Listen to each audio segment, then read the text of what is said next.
السلام عليكم ورحمة الله وبركاته على أحلى اخوات وأحلى متابعين في الدنيا كلها. ازيكم يا حبايب قلبي؟ بحب أرحب بكل أخ وأخت اشتركوا في قناتي وكبروا عيلتي الجميلة اللي ما كبرتش إلا بيكوا. حبايب قلبي ومتابعيني من برا مصر ومن جوه مصر، أهلا بيكم يا حبايب قلبي. وشكرا ليكم إن انتوا وصلتوني للألف متابع. ألف أخت وأخ، ألف ألف شكر ليكوا. ربنا يخليكوا ليا، ويا رب قنواتكم كلها تكبر، ويا رب كلنا نوصل للمليون بأمر الله إن شاء الله، وإحنا سند مع بعض كده يا حبايب قلبي. حبايب قلبي، اللايك الجميل والاشتراك في قناتي عشان يوصلكم مني كل جديد.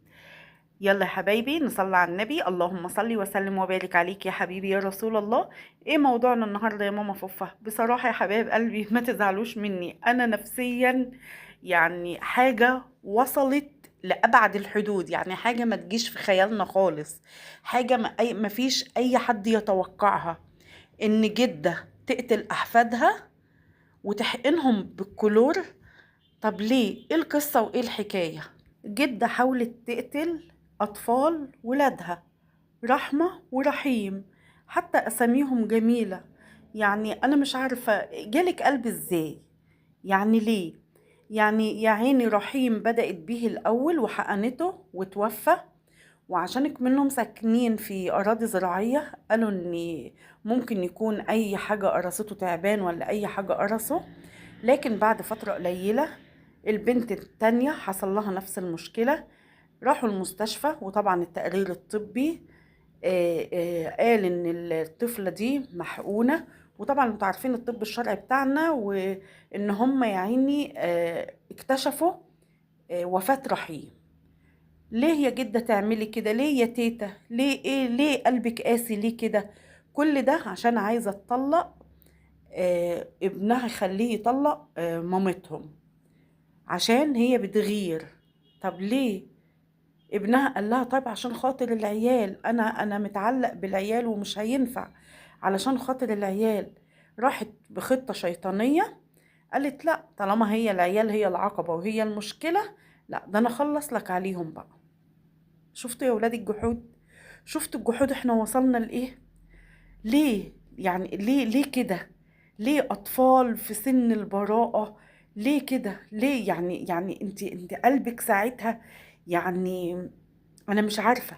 حتى بنتها التانية عندها 20 سنة اشتركت برضه في الجريمة مع مامتها، ما قالت لهاش لا دول ولاد اخويا ما ينفعش ان احنا نعمل كده.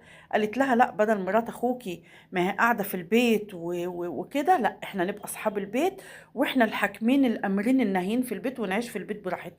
بيت ايه وزفت ايه؟ ده انت هتروحي تنامي في متر في متر. بيت ايه؟ بيت ايه لما تشوفي؟ تسوى ايه كلمة ان حد يقولك يا تيتا؟ تسوى ايه حرقة دم ابنك يا عيني وكسرة قلبه على ولاده؟ واحد مات، رحيم مات، ورحمة يا عيني تحت الملاحظة، ربنا يشفيها ويعافيها وينجيها. ما كنتش جوزت ابنك لما انت بتغيري عليه؟ بتغيري عليه من مين؟ من مراته؟ من ولاده؟ ليه؟ اه انت ربيتي، انفصلت عن جوزك وربيتي ابنك، هو بقى كل حياتك، مفيش مشكلة، بس هيعيش حياته بقى. يعني يعيش حياته، سيبيه يعيش حياته. يا ما كنتش خلتيه يتجوز بقى. يعني ليه الغيرة؟ ليه كل واحدة بتغير من زوجة ابنها؟ ليه يا حبايب قلبي؟ ما هو احنا برضو كنا واخدين برضو أزواج من أمهاتهم ومن أهلهم، زي ما هم بياخدونا من أهلنا، احنا برضو بناخد برضو الولاد من أهاليهم. ليه يا حبايبي؟ دي سنة الحياة، دي سنة الحياة يا حبايبي. ليه بتعترضي على شرع ربنا وسنة الحياة؟ ليه؟ وإيه ذنب الطفلين دول؟ إيه ذنبهم؟ فدعواتكم للبنت رحمة، ربنا يا رب كده يجعل من اسمها نصيب، وربنا يرحمها بلطفه يا رب كده، وتخرج من العناية إن شاء الله على أفضل حال.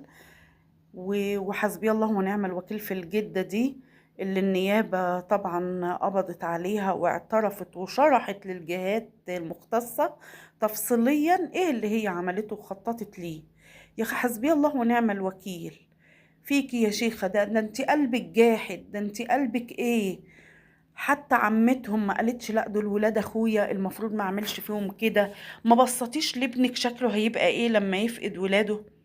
ليه يا شيخة كده؟ ليه اللي انت عملتيه ده؟ حسبي الله ونعم الوكيل في كل واحدة، في كل حما بتغير من مرات ابنها، او العكس، لان في برضو حريم بيغيروا من حماتهم. اه والله ما انتوش مصدقين، والله الدنيا فيها كتير. فليه يا حبايب قلبي؟ الأم أم والزوجة زوجة، الأم لها حبها والزوجة لها حبها. ليه اللي بيحصل ده؟ اتقوا الله، اتقوا الله. حسبي الله ونعم الوكيل فيكي يا شيخة على اللي انت عملتيه في ابنك وفي أحفادك ده. قولوا لي بقى ايه رأيكم يا حبايب قلبي في يحصل كده؟ قولوا لي في ايه رأيكم في اللي حصل ده؟ بصراحة الواحد مش مجمع ولا عارف يجمع بصراحة، لاني مصدومة اصلا من اللي الواحد بقى يسمعه لما توصل للأحفاد. قولولي في الكومنتات ايه رأيكم في اللي الجدة عملته. يلا يا حبايب قلبي، اللايك الجميل والاشتراك في قناتي وكومنت حلو منكم كده زي قلوبكم الجميلة، وانتظروني في فيديو جديد ان شاء الله، والسلام عليكم ورحمة الله وبركاته.